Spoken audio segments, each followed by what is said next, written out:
एका संध्याकाळची तरी अंदाजे 8 वाजलेले होते. हॉटेलमध्ये आम्ही 3 मित्र बसून चहा घेत होतो. आमच्या समोरील दुसऱ्या टेबलवर एक व्यक्ती आणि 10 वर्षाची मुलगी बसलेली होती. त्या व्यक्तीचा शर्टही फाटका होता. शर्टची वरची 2 बटणे गायब होती. मळकी पॅन्ट थोडी फाटकी. रस्ता खोदणारा वेठबिगार असावा. पण मुलींनी छान 2 वेण्या घातलेल्या होत्या. फ्रॉक जरा धुतलेला वाटत होता. तिच्या चेहऱ्यावर अतिशय आनंद आणि कुतूहल होते. ती सगळीकडे डोळे मोठे करून फडफडत पाहत होती. डोक्यावर थंड हवा सोडणारा पंखा, खाली बसायला गुबगुबीत सोफा, ती अगदी सुखावलीच होती.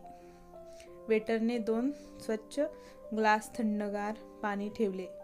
त्या व्यक्तीने वेटरला मुलीसाठी 1 डोसा आणा असे सांगितले. मुलीचा चेहरा तर अजूनच खुलला.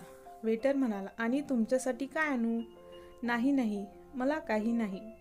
डोसा आला. चटणी सांबर वेगळा, गरमागरम, मोठा, फुललेला. मुलगी डोसा खाण्यात गुंग होती आणि तो आपल्या मुलीकडे कौतुकाने पाहता पाहता पाणी पित होता. तेवढ्यातच त्याचा फोन वाजला. साधा फोन होता. आजकालच्या भाषेत त्याला डब्बा फोन म्हणतात. फोनवर आवाज बरोबर येत नव्हता, म्हणून त्याने फोन स्पीकरवर केला. मग तो मित्राला सांगत होता, आज मुलीचा वाढदिवस आहे, म्हणूनच तिला हॉटेलात घेऊन आलो आहे. जर शाळेत तुझा पहिला नंबर आला तर मी तुझ्या वाढदिवसाला हॉटेलात मसाला डोसा खायला घालीन असे म्हणालो होतो.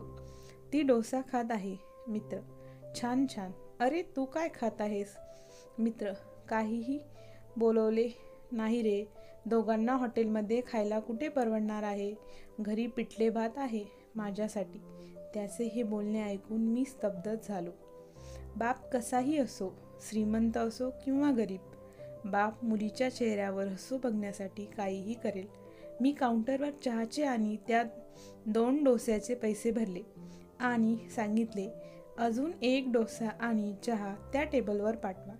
जर पैसे नाही असे विचारले तर त्यांना असे सांगा की आज तुमच्या मुलीचा वाढदिवस आहे ना, तुमची मुलगी शाळेत पहिली आली ना, आम्ही तुमचे सगळे बोलणे ऐकले आहे, म्हणून आमच्या हॉटेलकडून खास असाच अभ्यास कर म्हणावे. ह्याचं बिल नाही, पण कृपा करून फुकट हा शब्द वापरू नका. त्या बापाचा स्वाभिमान मला दुखवायचा नव्हता. आणि अजून 1 डोसा त्या टेबलवर गेला. मी बाहेरून बघतच होतो. बाप थोडा कावराबावरा झाला आणि म्हणाला, मी 1च डोसा म्हणालो होतो. तेव्हा हॉटेलचे मॅनेजर म्हणाले, अहो तुमची मुलगी शाळेत पहिली आली आहे हे आम्ही ऐकले आहे, म्हणून आमच्या हॉटेलकडून तुम्हा दोघांना फ्री. बापाच्या डोळ्यात पाणी आलं. मुलीला म्हणाला, बघ असाच अभ्यास केलास तर काय काय मिळते. बाप वेटरला म्हणाला, हा डोसा बांधून द्याल का?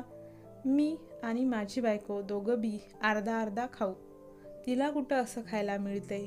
आणि आता माझ्याही डोळ्यात खळकन पाणी आलं.